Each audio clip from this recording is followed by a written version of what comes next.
नमस्कार, मैं हूँ राजीव और हमारे साथ जुड़ चुके हैं सोमेश कुमार जी, निवेश सलाहकार, बाजार विश्लेषक। बहुत-बहुत स्वागत है सोमेश जी। सबसे पहले तो ये बताइए, ये आप कौन-सी गुफ़ा में बैठे हुए हैं? ये क्या माजरा है आज? नहीं, ऐसा गुफ़ा नहीं है। मैं एक्चुअली हाँ, केरल आया हुआ था घूमने के लिए थोड़ा, तो ये हाउस बोट में बैठा अरे हूँ। वाह! क्या बात है। तो आज हाउस बोट से निवेश मंथन हो रहा है। हाँ, थोड़ी दुविधा में था, पहले सोचा करूँ ना करूँ। मैंने एक्चुअली सोचा था कि शायद ना करूँ, कुछ आइडिया नहीं था। लेकिन निफ्टी 25,000 की तरफ जब आई तो मुझे लगा कि अगर थोड़ा कोशिश कुछ किया जाए, कहीं कनेक्ट कर सकें, तो कर लें, क्योंकि 2 इंडिसेस अच्छा, क्रिटिकल हो गए तो थे कन्फर्म। मामला ये है कि निफ्टी को 25,000 की तरफ जाता हुआ छोड़ करके आप घूमने निकल पड़े हैं। हाँ, पहले पहले छोड़ा नहीं था, मुझे लगा नहीं था कि इतनी जल्दी आ जाएगा। तो अपने जी। सैटरडे के डिस्कशन में मुझे लगा था कि एक हफ्ता निकल जाएगा, नहीं निकल पाया। तो मैंने सोचा कुछ थोड़ा नहीं, कम्युनिकेशन तो होना ये चाहिए। बताइए कि इस शो के बाद या इससे पहले आपने फ़ोन चालू रखा है या आगे चालू रखेंगे या बंद-बंद करके बैठ जाएँगे? नहीं क्योंकि नहीं, मतलब हमारा धड़कनें तो सबकी तेज़ हैं ना, मतलब जितने लोग आपके साथ जुड़े हुए हैं उनकी भी धड़कनें तेज़ होंगी। 25,000 वापस दिखने लगा है तो क्या होगा अब आगे? नहीं, फ़ोन तो हमेशा चलता है, और हमारी दुकान भी काइंड ऑफ ऑन व्हील्स है, वो चलती ही रहती है। तो साथ में चलती है, उसमें कोई दिक्कत नहीं है। और तो रही बात घूमेंगे या कि दुकान चलाएँगे? नहीं, फिर घूमेंगे या दुकान चलाएँगे? दोनों काम चला लेते हैं, उतना आर्ट हो गया है अब। तो अच्छा। तो बताइए फिर 25,000 आज मतलब टूटते-टूटते रह गया, ज़रा-सा बच गया, थोड़ा-सा शायद 25-30 पॉइंट बच गया है। हाँ, मैं आज अगर हो सके तो शुरुआत करें निफ्टी आईटी से, क्योंकि निफ्टी को डिसाइड करने के लिए वो बहुत ज़रूरी हो गया है, और वो बहुत ही क्रिटिकल पोजीशन में है। अच्छा, आपके बगल में दाहिने और बाएँ ये क्या वो सेफ्टी जैकेट्स रखे हुए हैं क्या? हाँ, इनके सेफ्टी जैकेट्स हैं। वो तो और वो नए के ये नए वाले हैं, सेफ्टी बहुत। हाँ, तो ये ऐसे सेफ्टी जैकेट्स जो हैं, वो कुछ निवेशकों के लिए भी आप दे दीजिए ना फिर। अब बिल्कुल देखिए, कोई दिक्कत ही नहीं है। मैंने इसीलिए सोचा कि कर लेते हैं शो, बिकॉज़ जितना नीचे आता है ये खरीदारी का ही न्योता दे रहा है बाज़ार आपको। तो घबराने जी। की ज़रूरत तो है नहीं। बट इसमें यही है कि अगर निफ्टी आईटी थोड़ा ख़राब होता है ना, तो थोड़ी बहुत नीचे मूवमेंट मिलेगी, 100-200 पॉइंट निफ्टी की और हो सकती है। तो उसको यूटिलाइज़ किया जाना चाहिए थोड़ा-सा जुडिशियसली फॉर इन्वेस्टमेंट पोज़ीशंस के लिए। तो सेफ्टी तो यही है मार्केट में कि जहाँ थोड़ी-सी रादर जहाँ पे अभी सेफ्टी है या हो सकती है फ्यूचर में, उधर में इन्वेस्टेड रहना है। और निफ्टी आईटी को लाइफ जैकेट पहना पाना मुझे तो लगता नहीं है कि मेरे बस में है, और वो तो मैं पता नहीं कब से कह रहा हूँ कि वो थोड़ा रिस्क है वहाँ पे। जी। तो उस उस सेक्टर में तो ज़रूर रिस्क है। तो आपने कहा निफ्टी आईटी से ही शुरुआत करेंगे, तो लीजिए इसका चार्ट लगा दिया हमने और इसमें एक उल्टी टोपी पड़ी हुई थी। ये एकदम हैट टाइप का मामला बन रहा है अभी। मैं सोच रहा था इसको डिलीट कर दूँ, लेकिन ये एकदम हैट बन गया है। बिल्कुल सही कह रहे हैं आप। और एक्चुअली इसका ज़्यादा अच्छा तो एनालिसिस की ज़्यादा अच्छा वीकली चार्ट में हो सकती है, लेकिन शुरुआत करने के लिए सबसे पहले ये बता देता हूँ। आज इसने जो लो किया है ना, करीब 34,857 का। इनफैक्ट क्लोज इसने करीब करीब 35,000 पे ही लिया है। तो मैंने नॉर्मली यही रखा था कि 35,000 के नीचे क्लोज होने से रिस्क ओपन हो जाएगा, लेकिन शायद 100-200 पॉइंट और, मतलब आज का लो ले लीजिए, और वो बहुत ही रिस्क जोन में आ गया है निफ्टी आईटी। तो निफ्टी को सपोर्ट देने के लिए ज़रूरी है कि निफ्टी आईटी यहाँ से थोड़ा सा संभल जाए। नहीं संभलता है तो तकलीफ हो सकती है, और इसीलिए मैंने बोला निफ्टी आईटी से शुरुआत करेंगे। 34,850 के नीचे अगर निफ्टी आईटी बंद होता है, ये करेक्शन थोड़ी ज़्यादा एक्सेंचुएट होगी। जो भी बचा खुचा था वो नीचे जाने के लिए रेडी हो जाएगा। इसका असर निफ्टी पे भी थोड़ा पड़ेगा, लेकिन मैंने जैसा बताया कि इतनी भी ज़्यादा घबराने वाली बात नहीं होगी, क्योंकि इससे निफ्टी पे 100-200 पॉइंट से ज़्यादा मुझे लगता नहीं है असर पड़ने वाला है। इसके नीचे जाने का मतलब है कि निफ्टी आईटी फिर से अपने 34,000 वाले सिचुएशन में चला जाएगा। ओके, तो 35,000 से 34,000 1000 पॉइंट का तो ट्रैवल हो जाएगा, और उस ट्रैवल में ही जितना निफ्टी को नीचे पुल होना है वो होगा। तो इस चीज़ का ध्यान रखना है कि निफ्टी आईटी एक थोड़े से रिस्क जोन में जा रहा है 35,000 के नीचे, बट वो उतना बड़ा रिस्क अभी ओपन नहीं कर रहा है। तो निफ्टी 25,000 के नीचे जा भी सकती है, बट सपोर्ट मिल जाएगा। पैनिक सिचुएशन तभी होगा निफ्टी आईटी का जब आपका ये 34,000 के नीचे क्लोज ले ले, उसमें पैनिक सिचुएशन पक्का है आईटी इंडेक्स के लिए। जी, तो सबसे पहले शुरुआत यही कि लक्ष्मण रेखा इस समय जो है वो निफ्टी आईटी के लिए है और वो 34,000 की है। वो अगर उसके नीचे गया तो फिर बाकी बाजार को भी नीचे खींचेगा। तो शुरुआत ये है, लेकिन अगर यहाँ से संभल गया तो जो बीच में इसने एक लंबा सा गैप बनाया है, ये गैप कहाँ आ रहा है, 35,800 के ऊपर आ रहा है और फिर ये जा रहा है लगभग 36,400 के आसपास तक। तो लगभग 600 पॉइंट्स का ये गैप है। अगर यहीं से सपोर्ट मिला तो ये गैप भर जाएगा या इसके ऊपर भी जाएगा, क्या क्या दिखता है?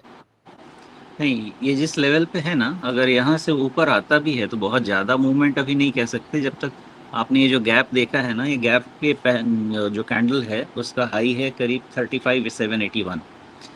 तो इसके आसपास हो सकता है इतना भी नहीं जाए। ज़्यादा अच्छा रेसिस्टेंस आपका बन जाएगा 27 सितंबर का ही कैंडल, और उसका हाई है रफली 35,650। ये पोजीशन में ज़्यादा अच्छे से वॉच करना है। इसके पहले तो कोई खास ऊपर मूवमेंट होनी नहीं चाहिए।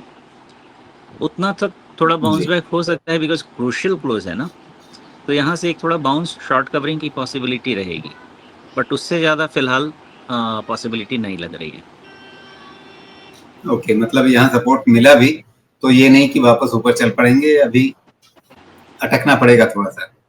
हाँ, अटकना पड़ेगा अभी। जी, ठीक है। तो अब इसका आईटी को तो हमने समझ लिया, अब इसको हम लेकर के आते हैं इस विश्लेषण को निफ्टी पे, कि भाई निफ्टी के लिए आईटी के इस मतलब थोड़े सपोर्ट लेकिन फिर भी कॉशियस अप्रोच को जब हम देख रहे हैं तो उसका निफ्टी के लिए क्या मतलब है हमारे? निफ्टी के लिए एक इम्पॉर्टेंट चीज़ ये हुई है कि 25,000 जो भी था है उसको थोड़ा सा नीचे लेके जाना है 24,900। उसके नीचे जैसे क्लोज अगर होता है तो निफ्टी का correction almost sell on rise वाली सिचुएशन में जाएगा। अदरवाइज यहाँ से ही सपोर्ट आने के सिचुएशन बहुत ज़्यादा है निफ्टी के। तो निफ्टी आईटी क्रूशियल लेवल पे है, निफ्टी इसीलिए 25,000 100 पॉइंट नीचे वगैरह हो सकता है, लेकिन यहाँ से पलटने के इसके भी चांसेस हैं। ऊपर जाने के लिए थोड़ा सा समय लगेगा, लेकिन मे बी यही सपोर्ट लेके थोड़ा कंसोलिडेट हो सकती है मार्केट अभी। जी, एक थोड़ी सी अलग स्थिति दिख रही है निफ्टी 50 और निफ्टी आईटी की, और वो ये है कि निफ्टी 50 अभी 50 डे मूविंग एवरेज और 20 डे मूविंग एवरेज इन दोनों के ऊपर है अभी, जबकि निफ्टी आईटी में इसका ठीक उल्टा है। जो आपने एक दिन पहले का जो हाई बताया पिछली कैंडल का हाई, और वहीं पे आपका 20 डे मूविंग एवरेज और 50 डे मूविंग एवरेज दोनों साथ साथ यहीं पे हैं। तो यहाँ ये रेजिस्टेंस का काम कर सकता है, और जबकि निफ्टी में यही चीज जो है वो सपोर्ट का काम कर सकती है। तो जैसा हम कहते हैं ना कि मार्केट बोलता है, तो H1B वीज़ा का जो फ़ी इंक्रीज़ हुआ है वो मैनी फोल्ड इंक्रीज़ हुआ है। तो ऐसे बहुत लोग कहने के लिए ये एनालिसिस तो कर रहे हैं कि ये एडजस्टमेंट हो चुकी है, बहुत ज़्यादा असर नहीं पड़ेगा, बहुत सारी बातें हो रही हैं। लेकिन अगर ऐसा है तो निफ्टी आईटी को इतना नेगेटिव ओपन तो नहीं होना चाहिए था। मार्केट यही कह रहा है, निफ्टी आईटी ये कह रहा है कि असर तो होगा। तो इनके हेडविंड्स खत्म नहीं हो रहे हैं, पहले ही रेवेन्यू विजिबिलिटी आपकी नहीं है, और उसके बाद से ये बड़ा मेजर सेटबैक है। बहुत सारी चीज़ों को आप रीलोकेट करेंगे, आप जो ऑन साइट के जगह ऑफ साइट करेंगे, बहुत सारी चीज़ों का सपोर्ट आप ऑफ साइट देंगे, लेकिन कई सारी ऐसे प्रोसेसेस रहेंगे जिनके लिए ऑन साइट सपोर्ट ज़रूरी है। तो वो मार्जिन वगैरह पे तो इशू लाने वाला है। तो पहले आपके पास बिजनेस की विजिबिलिटी नहीं थी, अब मार्जिन का इशू आने वाला है। तो हेडविंड्स काफ़ी हैं, और यही ये निफ्टी आईटी इंडेक्स करने की कोशिश कर रहा है। ये खुद भी कह रहा है कि कुछ खास विजिबिलिटी है नहीं। आईटी कंपनीज के रेवेन्यू पे। जी, लेकिन वहाँ पे ये भी बात आ रही है ना कि ये सिर्फ नए H1B वीजा के जो एप्लीकेशंस होंगे, ये फीस उन्हीं पर है। जो पहले से हैं, जिनका रिन्यूअल ही होना है, वहाँ पे ये दिक्कत नहीं आएगी। तो इस क्लैरिफिकेशन के बाद तो काफी हद तक वो आशंकाएं कम हुई हैं। बिल्कुल सही बात है कि जो एग्जिस्टिंग है, रिन्यूअल है, उनका इशू नहीं है। लेकिन अगर फ्रेश बिजनेस आपको मिलता है और उसके लिए फर्दर डिप्लॉयमेंट करनी पड़ती है तो उसका क्या? उस क्वेश्चन का भी तो जवाब होना चाहिए। तो इस चीज़ में फिर से क्लैरिटी गई ना कि कितना असर पड़ेगा, मार्जिन और नीचे जाएगा नहीं जाएगा। तो मार्केट को जो चीज़ पसंद नहीं है वो ये है कि अनसर्टेनिटी। अगर रेवेन्यू की विजिबिलिटी पहले नहीं थी और अब मार्जिन के इशू पे भी क्वेश्चन आ जा रहा है, तो अगर आईटी इंडेक्स नीचे नहीं भी जाता है तो कम से कम जो वैल्यूएशंस हैं कंपनीज के अभी भी आईटी कंपनीज में, particularly mid cap and small cap के, वो मूवमेंट तो रिस्ट्रिक्ट करेंगे, स्टॉक प्राइस मूवमेंट को रिस्ट्रिक्ट कर देंगे। मतलब ये है कि अगर आपको नुकसान नहीं हो आईटी कंपनीज के शेयर्स में, तो वेल्थ क्रिएट होने के लिए भी सिचुएशन कंड्यूसिव नहीं है। ये पॉइंट है मेरा। जी, अब उसमें मसला ये है कि जिनको भी H1B वीजा मिलता है, उनको शुरू में 3 साल के लिए मिला, फिर बाद में 1 साल का या 3 साल का एक्सटेंशन हो सकता है, तो आप 4 साल या 6 साल तक उसको ले जा सकते हैं। तो अब उसमें कितने जो भारत के आईटी प्रोफेशनल हैं, उनका कितना समय बचा हुआ है, किसका कब-कब वो 6 साल का या 4 साल का जो टाइम फ्रेम है वो पूरा होने वाला है, ये सारी चीज़ें, ये सारा जोड़-घटाव, गुणा-भाग शुरू हो जाएगा।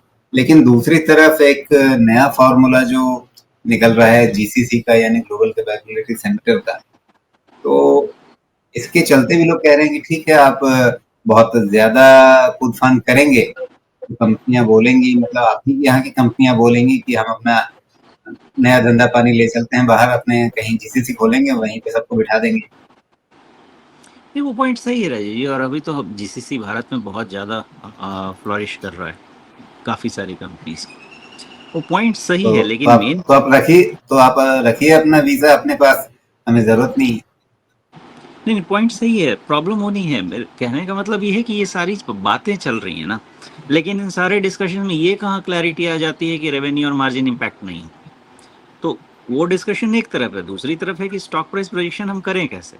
स्टॉक प्राइस प्रोजेक्शन के लिए हमें at least EPS and cash flow clear होना चाहिए, और उसके लिए एक हमारा और सेल्स मसला है होना ना चाहिए। सुमेश जी, एक और मसला है कि जब आप यूएस में एक सेंटर अपना बनाते हैं, कोई अपनी वहाँ पे एक यूनिट तैयार करते हैं, तो वहाँ पर फिर भी आपके पास एक दबाव रहता है कि ठीक है, आप ऐसा नहीं हो सकता कि वहाँ सारे के सारे लोग आप H1B वीजा वाले भर लेंगे, आपको कुछ लोकल लोगों को भरना पड़ता है।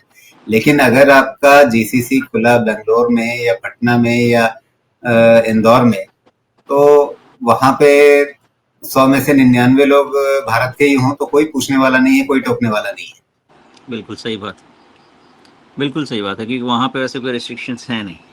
देखिए, जैसे आईटी सर्विसेज कंपनी है और वो अगर ऑन साइट कोई सपोर्ट दे रही है, तो ऑफकोर्स आपके पास कुछ न कुछ लीडरशिप ऐसा रहेगा जो ऑन साइट, जहाँ कंट्री है, जहाँ पे सर्विस है, वहाँ के रिक्रूट्स रहेंगे ही रहेंगे, और कोई नहीं रहेगा तो टीम लीड रहेगा, या कोई कोऑर्डिनेटर, सेल्स कोऑर्डिनेटर रहेगा, बिजनेस एनालिस्ट कोई तो रहेगा। लेकिन जब आपका जीसीसी नहीं, ही एक भारत एक में दबाव बहुत बड़ा, रहता है, एक दबाव भी रहता है कि आप लोकल लोगों को वहाँ पे रखें, आईटी प्रोफेशनल्स भी आपको अपनी टीम में वहाँ के लोकल रखने पड़ते हैं। एक मॉनिटर तो हमेशा रहता है। वैसे मैंने ये भी देखा है कि जो भी वीपी लेवल पे आईटी कंपनीज के थोड़े अपने डेजिग्नेशंस वीपी काफ़ी ऊपर ही हो गए, लेकिन आउटसोर्सिंग में अगर देखा जाए तो वीपी लेवल का बंदा हमेशा वहाँ पे रहता है, मॉनिटरिंग के लिए, कोऑर्डिनेशन के लिए, सपोर्ट के लिए। तो वो वहाँ पे है ज़रूर, उसमें ज़रूर है, लेकिन जीसीसी में वो किसी तरह का रिस्ट्रिक्शन नहीं है। वो यहाँ पे पूरे के पूरे अपने लोग रखें। तो मेन मुद्दा ये है राजीव जी कि वीज़ा का अभी तो बहुत सारे कन्फ्यूजन्स निकल के आ रहे हैं। अल्टीमेटली ये रिजल्ट यही हो रहा है कि रेवेन्यू प्रोजेक्शन में प्रॉब्लम हो रही है। तो फिर वो सेक्टर में क्या है, प्रॉब्लम है ना। तो आज भी मैंने कुछ ब्रोकर रिपोर्ट देखे जिसमें इन्फोसिस के टारगेट को उन लोगों ने 17-1800 के रेंज में किया है। आज ही देखा था शायद, हाँ आज ही देखा था। कर तो दे रहे हैं आप, लेकिन रेवेन्यू विजिबिलिटी कहाँ है? तो मार्केट को ये चीज़ पसंद नहीं है। मेरा ऐसा मानना है कि मार्केट को अनसर्टेनिटी पसंद नहीं है। आईटी सेक्टर में काफ़ी अनसर्टेनिटी बनी पड़ी है। ये सारी बातें होती रहेंगी, लेकिन अभी जब तक रेवेन्यू स्टेबिलिटी नहीं दिखेगी, स्टॉक प्राइस मूवमेंट मुझे डाउटफुल लगता है।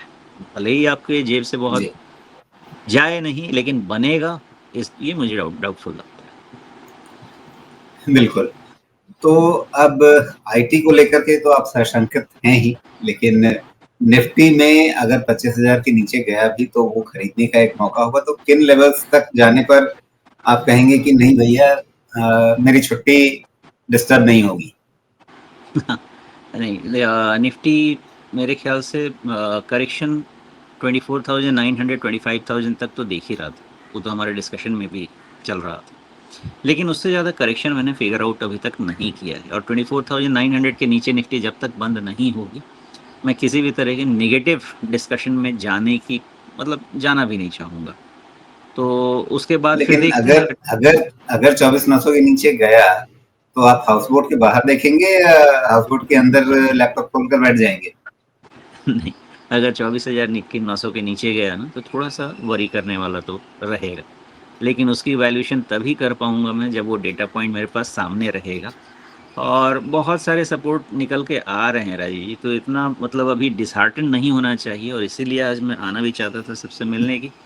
24,900 25,000 ये ऐसा लेवल है, यहाँ से रिवर्सल के बहुत सारे चांसेस हैं। आईटी बहुत खतरे में है, लेकिन फिर भी रिवर्सल के चांसेस ही ज़्यादा इशू होना नहीं चाहिए। जी। अब यहाँ बैंकिंग सेक्टर पे भी निगाह डालते हैं। कमजोरी तो यहाँ भी रही है निफ्टी बैंक में। तो इसने अपना 50 डे मूविंग एवरेज जो इसने वापस हासिल किया था उसको छोड़ दिया है 4 दिन लगातार इसके आगे पीछे रहने के बाद। देखिए, बैंक में मेन अपना था कि 55,000 निकल जाए, वो निकल गया है, तो चलिए 500 पॉइंट का वहाँ से हम डिविएशन ले लेते हैं। 54,500 के आसपास सपोर्ट आ जाना चाहिए। इनफैक्ट देखिए, बैंक जहाँ पे क्लोज हुआ है ना, वो भी सपोर्ट ही है। बैंक के बहुत सारे सपोर्ट हैं। आपको फिक्र तब तक नहीं करनी है जब तक ये फिर से 54,500 के नीचे क्लोज लेना शुरू नहीं करे। अनटिल देन, जैसा निफ्टी बाय डिप्स का सिचुएशन देता है आपको, निफ्टी बैंक भी बाय डिप्स का सिचुएशन देता है, खरीद सकते हैं। हमको हमारा ट्रेड करने का या इन्वेस्ट करने का, जो कि अभी टैक्टिकल इन्वेस्टमेंट भी कह सकते हैं, उसका तरीका यही है। रीडिंग बाजार की यही है कि नया हाई बनना चाहिए, और उस रीडिंग के लिए हमको रिस्क पॉइंट डिफाइन करना है। तो निफ्टी बैंक में हमको 54,500 का रिस्क पॉइंट डिफाइन करना है। जब तक ये है, सारे मूवमेंट इसके अपसाइड के फेवर में होने चाहिए और ट्रेंड पॉजिटिव का ही ट्रेड बनना चाहिए। जी। तो 54,500 निफ्टी बैंक के लिए, जिसके नीचे गए बिना सोमेश को बहुत ज्यादा चिंता नहीं करनी पड़ेगी और वो आराम से अपने हाउस बोट के बाहर भी देख पाएंगे। जी बिल्कुल, जी बिल्कुल। ठीक है।